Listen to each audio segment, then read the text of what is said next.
Mitra, sabar. Jangan lanjutkan pertarungan ini.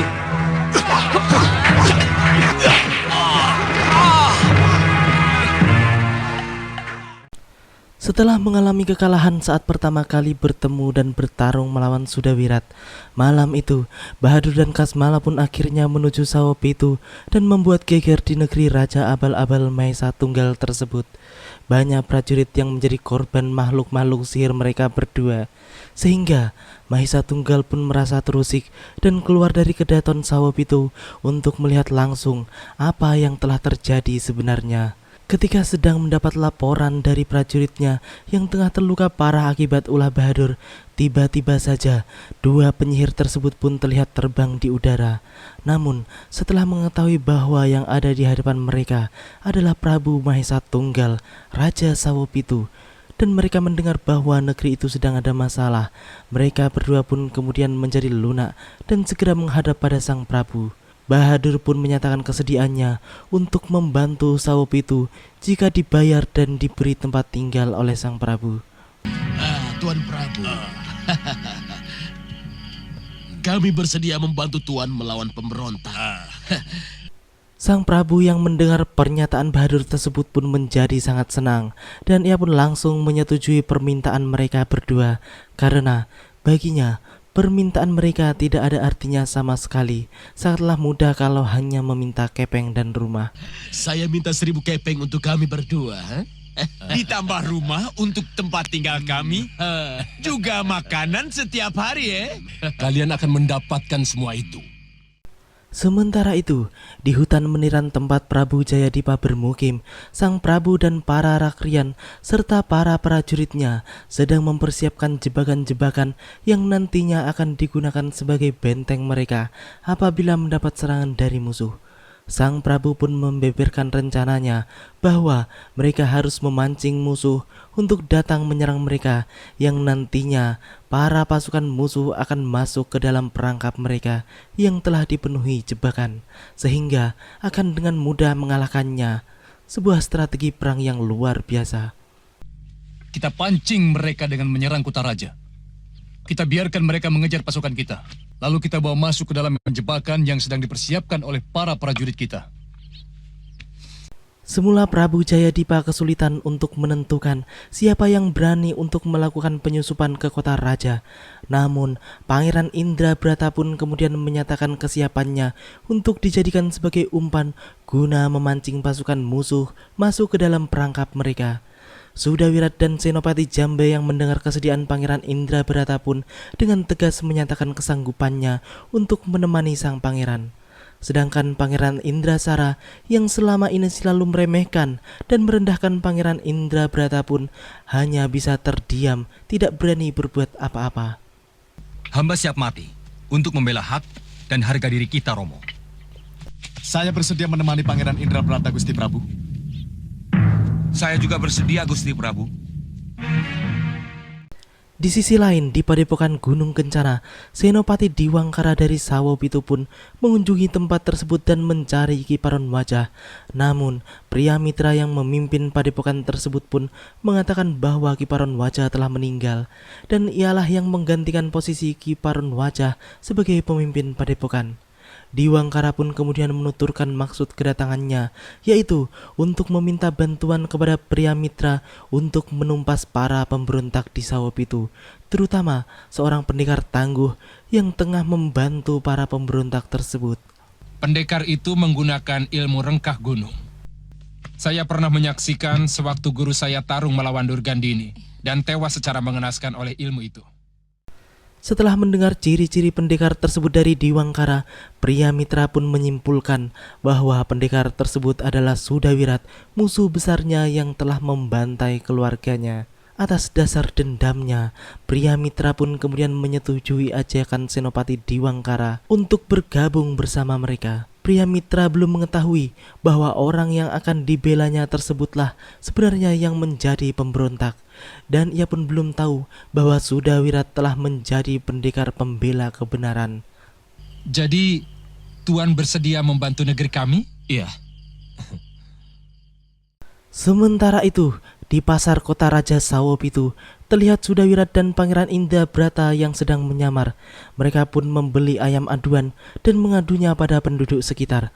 Sudawirat yang melihat lawan aduannya melakukan kecurangan pun kemudian segera melemparkannya dan menghajarnya hingga kekacauan pun terjadi di pasar kota raja tersebut.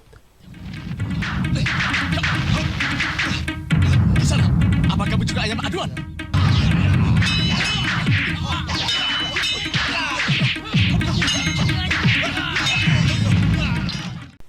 Melihat ada keributan, para prajurit jaga pun segera menghampiri mereka. Sudawirat pun mengaku bahwa ia adalah pengikut Prabu Jayadipa. Kemudian ia pun segera merebut kuda salah satu prajurit dan membawanya kabur ke arah pasukan Senopati Jambe yang tengah menunggu mereka di hutan yang telah direncanakan. Aku pengikut Prabu Jayadipa. Mau apa kalian? Tangkap mereka!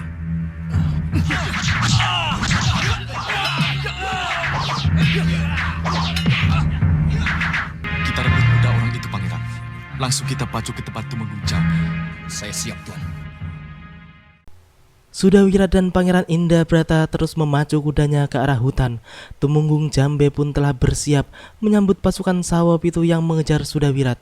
Mereka pun bertempur dengan gagah berani. Pangeran Indrabrata pun ikut turun langsung menumpas para prajurit Sawopitu tersebut dengan semangat berperang yang tinggi.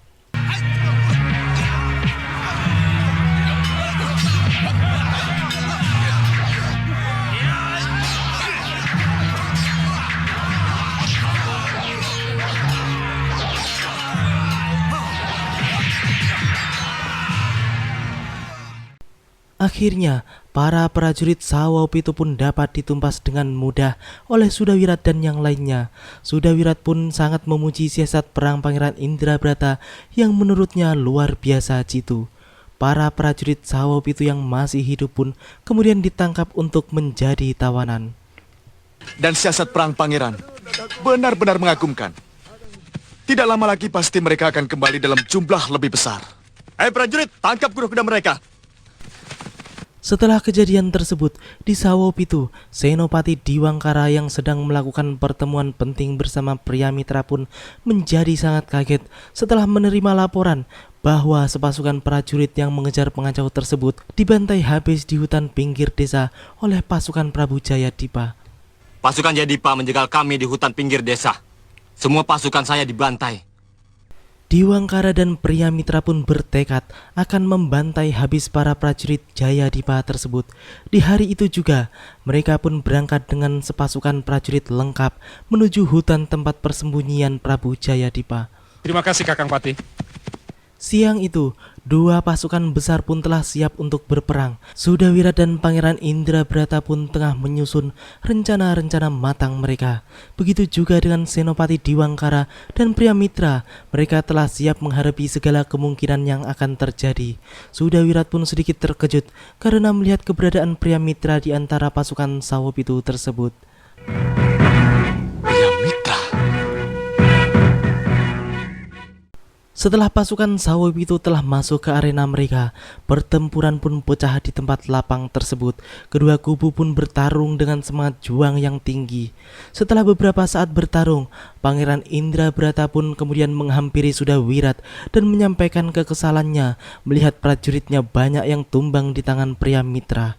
Ia pun meminta Sudawirat untuk menghadapi pendekar sakti tersebut. Sudawirat pun awalnya ragu karena ia sudah tidak ingin lagi bertarung melawan Priamitra.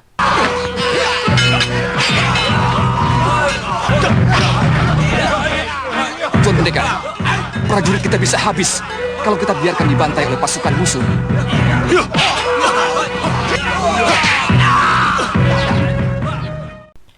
Namun, melihat sepak terjang ganas Priamitra, akhirnya Sudawirat pun dengan terpaksa segera menghadapinya. Namun, sebelum bertarung, Sudawirat pun sudah memberitahu Priamitra bahwa bukan dirinya yang membunuh Kiparon Wajah, namun Durgandini. Priamitra pun tidak memperdulikan omongan Sudawirat. Ia pun tetap menyerang Sudawirat dengan nafsu membunuh yang kuat. Tunggu Priamitra. Aku memang ikut mencuri kitab pusaka mertuamu. Tapi bukan aku yang mertuamu. Melainkan Nyai Durgandinilah yang melakukannya. Apa bedanya? Dia adalah gurumu. Maaf Priamitra.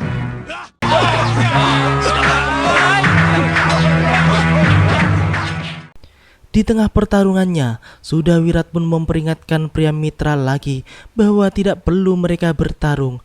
Namun, sama sekali pria mitra tidak terpengaruh. Ia pun malah meningkatkan serangannya, sehingga Sudawirat yang bertarung setengah hati pun terhantam pukulannya berkali-kali.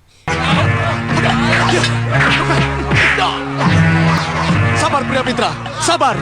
Jangan dilanjutkan pertarungan ini.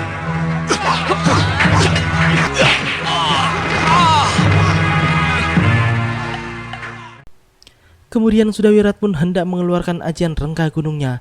Namun, lagi-lagi suara Lokahita kembali memperingatkannya sehingga ia tidak jadi menggunakan ajian keji tersebut. Sehingga lagi-lagi pukulan pria mitra mengenai tubuhnya kembali yang kemudian membuat ia terluka cukup parah.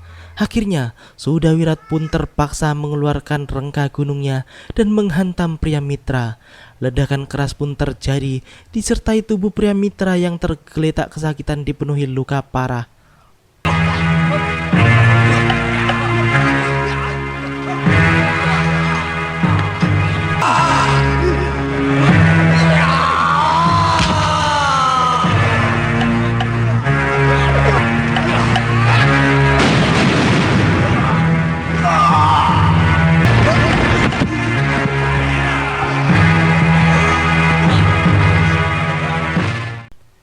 Melihat keadaan Sudawirat yang tidak memungkinkan tersebut, akhirnya Pangeran Indrabrata pun menarik mundur pasukannya untuk kembali ke markas mereka yang kemudian diikuti oleh Sudawirat dan yang lainnya.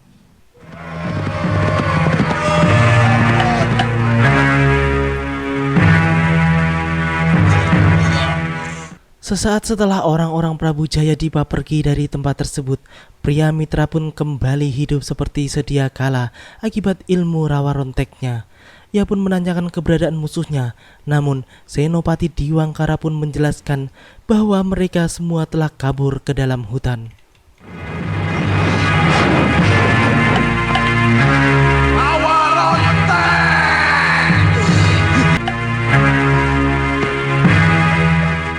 Tuan Pendekar, mana musuh saya tadi? Mereka melarikan diri. Kejar mereka, Tuan! Demikianlah akhir dari episode ini. Nantikan kelanjutan kisahnya di episode yang akan datang. Jadi teman-teman cukup segini dulu karena ini gue sebenarnya tadi ada acara, jadi ya gue sempet-sempetin untuk buat episode ini. Jadi terima kasih bagi teman-teman semua yang udah mau nonton. Jangan lupa subscribe dan share. Wassalamualaikum warahmatullahi wabarakatuh dan salam anak 90-an.